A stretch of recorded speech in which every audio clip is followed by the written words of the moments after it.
As the last decade has gone by, the way consumers shop has changed dramatically.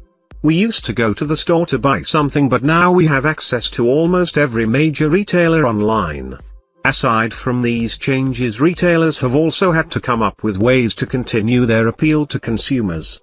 Luckily, 3D printing could help play a role in keeping consumer attention. According to a survey about shopping and technology, 95% of shoppers said they were eager to buy products that were 3D printed. Some of them even said they would be willing to spend more money just because a product was created using 3D printing. Consumers these days are more interested in buying personalized product and goods that can also be produced locally. This is a change from the current way of buying mass-manufactured goods.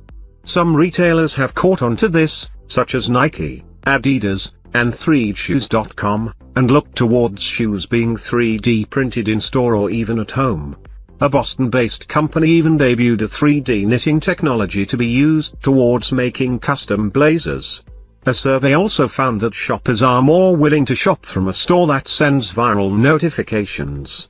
Consumers want the integration of technology into their shopping experience, and 3D printing will be able to help that become reality.